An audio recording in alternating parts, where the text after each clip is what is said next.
Halo, apa kabar pemirsa TVR Parlemen dimanapun Anda berada? Berjumpa kembali dalam program TVR 17 bersama saya Vincent Aldi.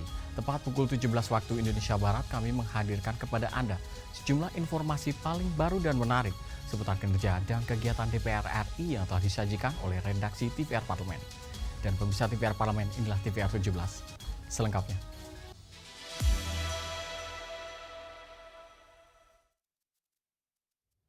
Pemirsa, dalam upaya memperkuat ketahanan fiskal daerah, anggota Komisi 2 DPR RI meminta badan usaha milik daerah berperan secara signifikan dalam meningkatkan pendapatan asli daerah.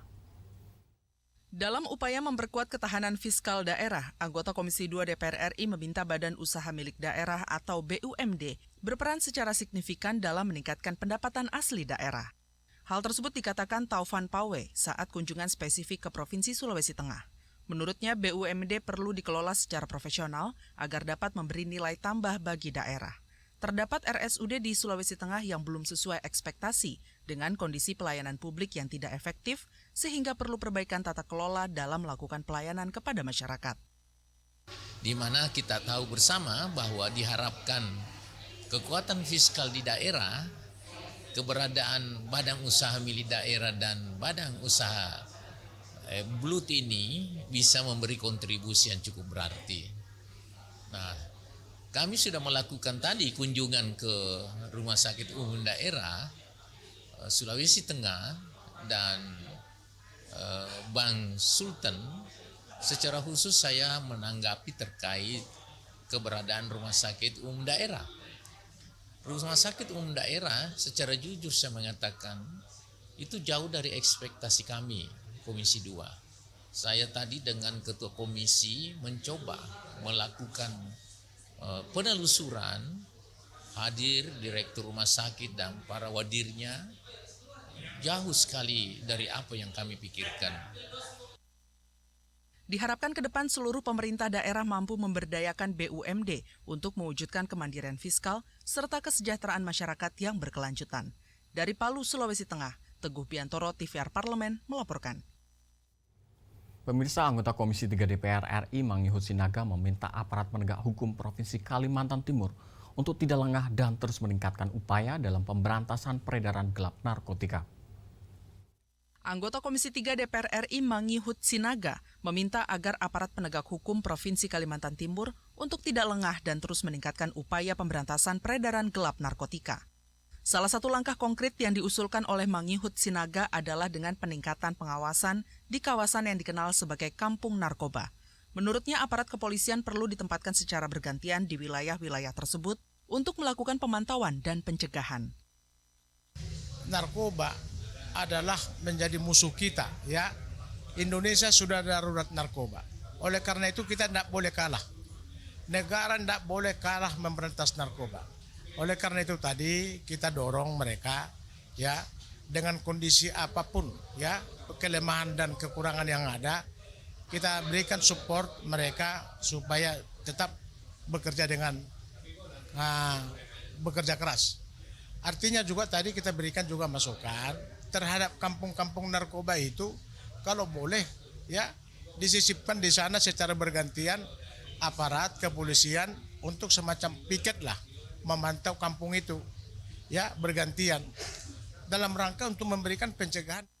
Sementara itu, data Pusat Informasi Kriminal Nasional atau Pusiknas Bareskrim Polri menunjukkan bahwa pada Januari 2025, Polri telah menindak sebanyak 3.936 kasus narkoba di Indonesia. Dari data tersebut, Pusiknas Bareskrim Polri melaporkan sebanyak 821 pelajar dan mahasiswa terlibat dalam kasus narkoba pada Januari 2025. Dari Balikpapan, Kalimantan Timur, Bondan Imana, TVR Parlemen melaporkan. Pemirsa, sebagai Ketua Tim Was Haji 2025, Cucun Ahmad Syamsurijal meninjau lapangan guna melihat secara langsung terhadap pelayanan jamaah haji di Asrama Haji Embarkasi Banjarmasin yang akan diberangkatkan ke Tanah Suci pada kloter pertama. Sebagai Ketua Tim Was Haji 2025, Cucun Ahmad Syamsurijal meninjau ke lapangan untuk melihat secara langsung pelayanan terhadap jamaah haji di Asrama Haji Embarkasi Banjarmasin. Dalam pelepasan kloter pertama di Banjarmasin, sebanyak 423 jamaah haji yang akan diberangkatkan ke Tanah Suci. Cucun Ahmad Syamsurijal mengapresiasi Asrama Haji Embarkasi Banjarmasin atas kesiapan dan kesigapan dalam melayani jamaah haji, serta dukungan dari Bupati Kapuas memberikan pelayanan penerbangan pada jamaah ke Bandara Syamsuddin Nur Banjarmasin, sehingga jamaah tidak merasa lelah dalam perjalanan. Prinsipnya bahwa kami pengawasan memastikan semua stakeholder, baik pemerintah daerah, pemerintah kabupaten kota, pemerintah provinsi, pemerintah pusat, ini adalah momentum kita melayani umat. Momentum bagaimana kita berkhidmat kepada umat, dan saya tadi apresiasi Ibu Bupati menerbangkan semua jemaahnya tidak lewat darat dari Kota Waringin Barat, dari Pangkalan Bun ke sini ya ke Banjarmasin, dan mereka tidak lelah. Saya memastikan bagaimana dari tahapan ke tahapan ini secara praktis, secara efisien, tidak menguras tenaga banyak, dan pengelolaan di asrama haji embarkasi Banjarmasin cukup luar biasa, melihat bangunan dan sarana prasarananya sudah memadai karena ini sudah hampir 10 tahun digunakan. Nah, kita lihat juga ini adalah embarkasi pertama yang menggunakan maskapai di luar Saudi dan Garuda, yaitu menggunakan Lion Air.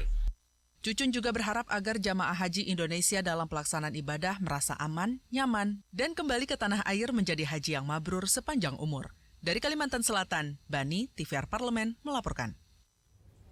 Kunjungan Komisi 2 DPR RI ke Provinsi Papua Barat Daya baru-baru ini menemukan bahwa pembangunan kantor-kantor pemerintah seperti kantor gubernur, DPR, dan Majelis Rakyat masih sangat tertinggal, yang diperlukan agar roda pemerintahan berjalan efektif dan pelayanan publik dapat segera dirasakan oleh masyarakat. Informasinya akan kami hadirkan sesaat lagi. Tetaplah di TVR 17.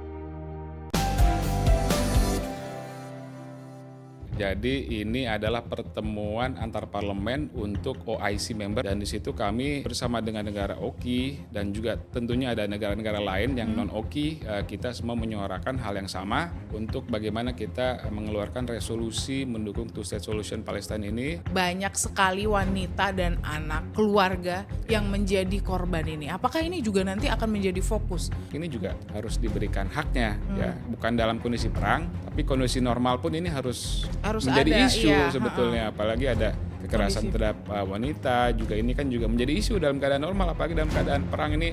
Bahkan beberapa negara seringkali pada saat kita melakukan bilateral itu mereka menanyakan spesifik gitu, bukan Indonesia ada apa, tapi menanyakan coba tolong di wilayah kota atau kabupaten mana itu kekuatannya memproduksi apa gitu. Lebih penting adalah people to people-nya juga harus bisa antara masyarakat.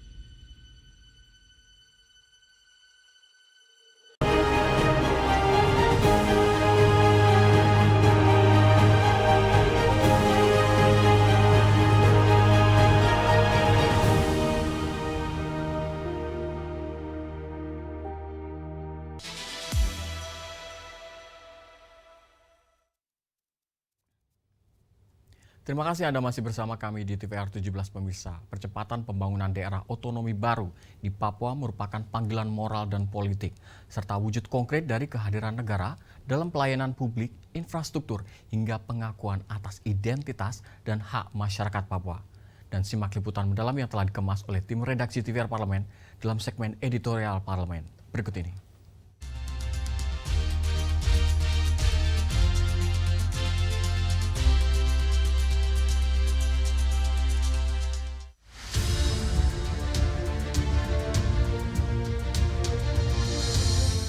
Daerah otonomi baru di Papua bukan hanya urusan teknis atau proyek belaka, melainkan wujud konkret dari kehadiran negara dalam pelayanan publik, infrastruktur, hingga pengakuan atas identitas dan hak masyarakat Papua. Kunjungan Komisi 2 DPR RI ke Provinsi Papua Barat Daya menemukan bahwa pembangunan kantor-kantor pemerintahan seperti kantor gubernur, DPR, dan Majelis Rakyat masih sangat tertinggal. Padahal, infrastruktur dasar ini mutlak diperlukan agar roda pemerintahan berjalan efektif dan pelayanan publik dapat segera dirasakan oleh masyarakat. Proyek-proyek fundamental seperti ini semestinya jangan menjadi sasaran efisiensi anggaran. Keberadaan kantor gubernur adalah salah satu syarat dasar berjalannya suatu pemerintahan. Ya kalau soal efisiensi kan sebenarnya hal-hal semacam ini kan mestinya nggak terkena efisiensi, dan memang Presiden Prabowo yang dimaksud efisiensi itu adalah hal-hal yang seremonial yang dikurangi, hal-hal yang tidak penting, misalnya rapat-rapat tidak penting, perjalanan-perjalanan tidak penting dikurangi, tapi hal-hal yang menyangkut kebutuhan kebutuhan tertentu seperti misalnya kantor gubernur, ini kan hal-hal yang fundamental. Bagaimana roda pemerintahan bisa berjalan maksimal kalau kantornya saja tidak ada, dan progres pembangunan yang minim harus segera ditanggapi secara lintas sektoral. Dana-dana yang menjadi hak masyarakat Papua harus segera direalisasikan. Kesejahteraan masyarakat Papua memang membutuhkan solusi ekstra dan komitmen luar biasa dari semua pihak. Bangunan kantor gubernur masih sangat memprihatinkan. Karena ini persoalan bukan hanya Kementerian Dalam Negeri, terintegrasi dengan kementerian-kementerian yang ada, ya keuangan lah dan lain-lain sebagainya. Nah, yang tidak kalah pentingnya bahwa dana-dana yang sebenarnya menjadi hak masyarakat Papua itu jangan ditertahan-tahan. Cepat harus direalisasikan. Masalah serupa juga muncul di Provinsi Papua Tengah, terutama kekhawatiran terkait pemotongan dana Otsus Papua. Padahal, daerah otonomi baru sangat bergantung pada dana ini sebagai sumber utama pembiayaan pembangunan dan pelayanan publik. Pemangkasan dana Otsus dapat melumpuhkan upaya percepatan pembangunan, terlebih di fase-fase awal pemekaran. Menuntut sekarang, mereka meminta kepada pemerintah pusat agar dana yang memang disiapkan oleh undang-undang buat daerah otonomi khusus (Otsus) itu jangan dipotong. Ya, jangan dipotong-potong sehingga mereka bisa memanfaatkan untuk mempercepat pembangunan pemekaran yang ada di daerahnya. Karena terus terang membangun daerah pemekaran baru itu tidak mudah, ya. Mulai dari penyusunan organisasi, penyusunan pegawai, pejabat, dan berbagai macam masalah-masalah di daerah baru. Di tengah berbagai tantangan, muncul harapan dari semangat kolaborasi yang telah ditunjukkan di Provinsi Papua Tengah. Seluruh elemen, baik pemerintah daerah, DPRD, TNI, Polri, tokoh adat, hingga perempuan Papua turut bergandengan tangan menjalankan roadmap pembangunan. Mereka betul-betul dengan semangat untuk membangun wilayahnya cukup spektakuler dan luar biasa. Semua hadir bersama-sama dengan tekad bersama, apapun masalahnya mereka atasi secara bersama, tapi dengan potensi yang ada mereka ingin meningkatkan kemampuan dari daerahnya. Papua adalah bagian dari republik ini yang selama ini bersuara lirih dalam bising pembangunan nasional. Maka, percepatan pembangunan daerah otonomi baru di Papua adalah panggilan moral dan politik. Jangan biarkan harapan masyarakat Papua terhalang oleh ketidaktegasan atau kelambanan birokrasi.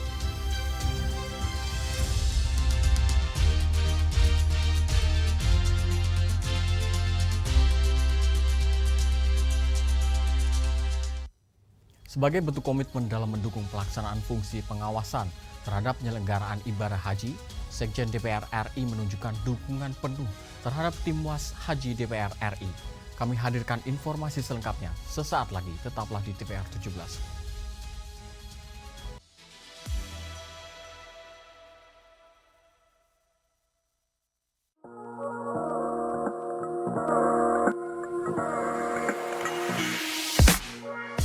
Kalau menurut aku, just do it.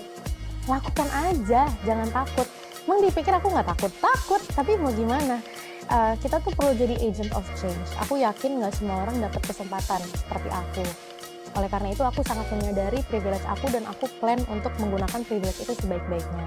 Tapi kalau misalnya teman-teman di luar sana ada juga yang pengen terjun ke politik, mungkin periode depan, lakukan aja.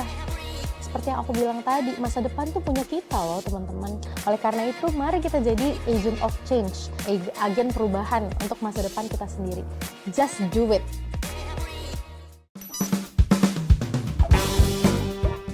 Benar atau tidak, Ketua Umum Partai Gerindra adalah Bapak Prabowo Subianto? Benar.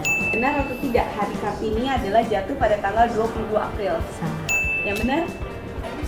Oke, terakhir ya, benar atau tidak, lambang dari Partai Gerindra adalah gambar kepala burung Garuda? Benar, warna kuning ya.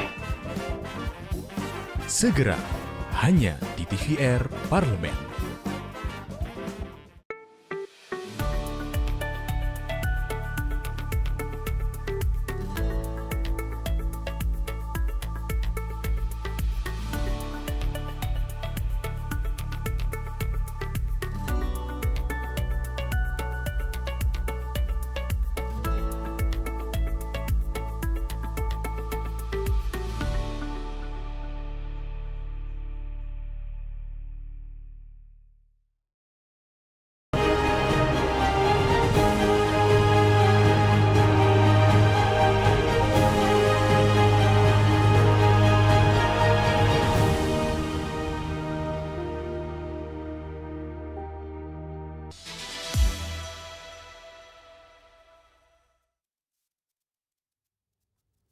Terima kasih Anda masih bersama kami di TVR 17 pemirsa. Sekjen DPR RI menjadi elemen penting dalam memberikan supporting system dan memastikan tim UAS dapat bekerja secara optimal demi terwujudnya penyelenggaraan ibadah haji yang aman dan nyaman bagi seluruh jamaah Indonesia. Dan dukungan ini diwujudkan melalui penyediaan sarana, prasarana, serta fasilitas teknis dan administratif yang diperlukan tim UAS dalam menjalankan tugasnya di tanah air maupun di tanah suci. Dan informasi selengkapnya berikut laporan rekan kami, Elisa Purba dari Gedung DPR RI Senayan, Jakarta. Ya baik pemirsa, saat ini saya melaporkan langsung untuk Anda dan saat ini DPR RI melalui tim UAS atau tim pengawas haji sedang mempersiapkan untuk pelaksanaan penyelenggaraan ibadah haji di tahun 2025 dan tentu pelaksanaan ini tidak lepas dari fungsi dan juga dukungan dari Sekretariat Jenderal DPR RI dan tentu kita ingin melihat bagaimana peran dan juga supporting system yang dilakukan oleh Sekretariat Jenderal DPR RI untuk mendukung pelaksanaan ibadah haji melalui tim UAS haji di tahun ini. Sudah bersama dengan saya Bapak Indra Iskandar selaku Sekretaris Jenderal DPR RI. Bapak, terima kasih atas waktunya sudah mau bergabung. Pak, kalau untuk membahas mengenai tim UAS ini adalah agenda tahunan namun penting untuk dilakukan. Bagaimana supporting system yang dilakukan oleh Sekretariat Jenderal DPR RI dalam hal ini, Pak? Ya, ini tentu menjadi perhatian serius kami karena tim UAS haji ini kan mereka tidak hanya bekerja di Indonesia ya, tapi bekerja di Mekah dan Madinah yang pada saat pelaksanaan haji itu dengan jumlah jemaah haji yang jumlahnya mencapai 3-5 juta orang, tentu pergerakannya itu juga menjadi sebuah tantangan tersendiri. Sehingga kami mempersiapkan sebaik mungkin bagaimana nanti tim haji itu dalam hal mengakses pengawasan, melihat catering, melihat sarana kesehatan, sarana transportasi, sarana penginapan atau pemondokan itu bisa terjangkau dengan waktu yang sudah diperkirakan gitu ya.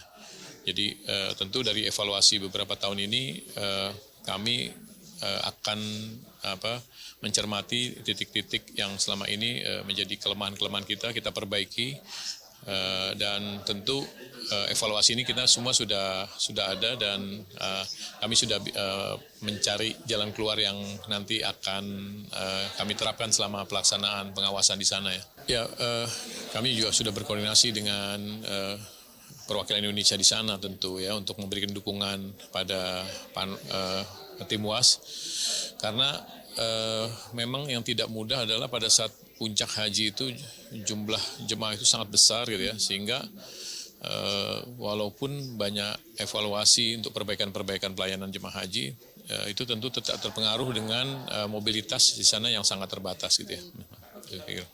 Komitmennya Pak, bagaimana untuk mendukung kelancaran pelaksanaan? Kira komitmennya tentu dari semangat yang sudah dilakukan saya menyaksikan sendiri bahwa Timwas Haji Indonesia itu melaksanakan kegiatan-kegiatan itu di sana tidak memandang waktu ya.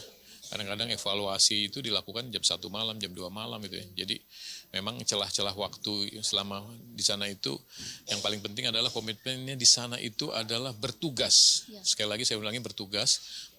Jika melaksanakan haji itu adalah sebenarnya itu adalah faktor lainnya. Tapi yang utamanya adalah bertugas melakukan pengawasan.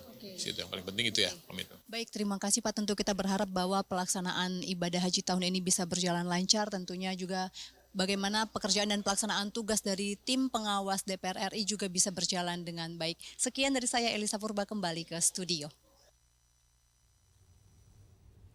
Selanjutnya pemirsa, apa saja yang menjadi sorotan di media online nasional pada hari ini? Usai jeda tetaplah di TVR 17.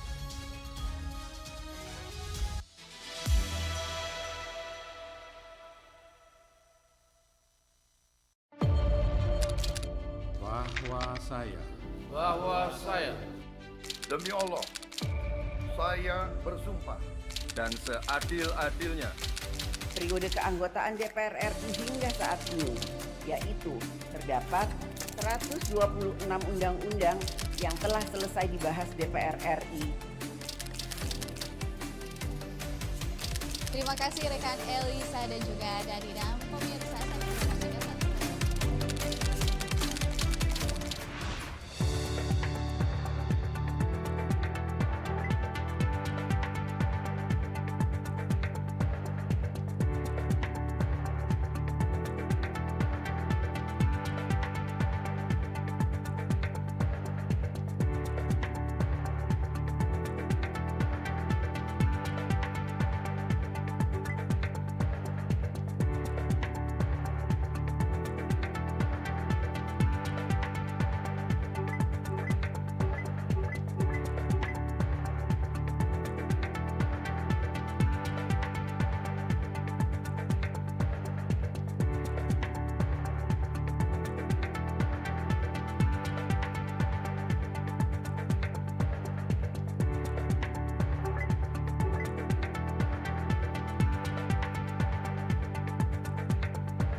terima kasih Anda masih bersama kami di TVR 17 pemirsa, dan kali ini kita akan masuk ke segmen media online nasional.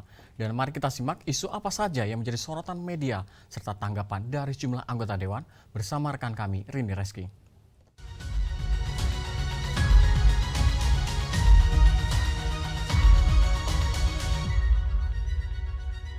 Baik, terima kasih rekan Vincent Aldi dan pemirsa, selamat sore. Kita masuk ke segmen media online. Tentunya berita pertama yang menjadi headline di media online pada hari ini mengenai konflik India-Pakistan kian memanas. Di sini Ketua DPR RI yaitu Puan Maharani meminta pemerintah untuk menjamin keselamatan warga negara Indonesia. Kita lihat pemirsa di sini. Tentunya media ramai memperbincangkan, dan di sini pemirsa Ketua DPR RI yaitu Dr. Honoris Causa Puan Maharani turut prihatin atas eskalasi konflik bersenjata antara India dan juga Pakistan yang menewaskan puluhan warga sipil termasuk anak-anak. Tentunya terkait hal ini, pemerintah didesak untuk menjamin keamanan warga negara Indonesia yang terjebak perang di kedua negara tersebut. Dan pemerintah diminta untuk melakukan pemetaan lebih mendalam, khususnya terkait dengan skenario terburuk yang mungkin terjadi. Di samping itu juga pemirsa, di sini juga Indonesia sebagai negara dengan politik luar negeri bebas aktif memiliki kepentingan menjaga perdamaian dan juga stabilitas kawasan. Apalagi pemirsa, konflik di Asia Selatan berpotensi menimbulkan dampak global, mulai dari gangguan ekonomi, migrasi lintas negara hingga meningkatnya ketegangan geopolitik. Kita beralih ke berita selanjutnya yang juga menjadi headline di media online pada hari ini. Mengenai Saudi tidak kasih toleransi, tim Was Haji DPR RI mengawal ketat untuk mencegah haji non-prosedural. Kita lihat kembali ke layar kaca. Baik, di sini Wakil Ketua DPR RI, yaitu di sini koordinator bidang kesejahteraan rakyat, yaitu Cucun Ahmad Samsurizal, menegaskan pentingnya pengawasan ketat terhadap pelaksanaan ibadah haji 2025, khususnya dalam mencegah praktek haji non-prosedural dan juga menjaga efisiensi anggaran. Di sini pemirsa, Cucun juga mengapresiasi langkah Komjen RI dan juga di Jeddah yang secara aktif mengimbau masyarakat Indonesia agar tidak tergoda menggunakan visa non-haji. Tentunya dalam evaluasi penyelenggaraan haji sebelumnya, koordinasi antara pemerintah, DPR RI dan juga mitra terkait sudah semakin baik, termasuk dalam penyesuaian terhadap regulasi baru yang ditetapkan Kementerian Haji Arab Saudi. Di samping itu pemirsa, pengawasan akan difokuskan pada pemenuhan hak dasar jemaah seperti pemondokan, makanan, dan juga transportasi. Baik, itu tadi headline di media online pada hari ini yang saya sampaikan terkait dengan konflik India-Pakistan yang kian memanas. Di sini Ketua DPR RI meminta pemerintah untuk menjamin keselamatan warga negara Indonesia, serta Saudi tidak kasih toleransi. Tim Was Haji DPR RI mengawal ketat cegah haji non-prosedural. Sekian dari saya, Rina Reski, kembali ke rekan Vincent Aldi. Terima kasih pemirsa, selamat sore, sampai jumpa.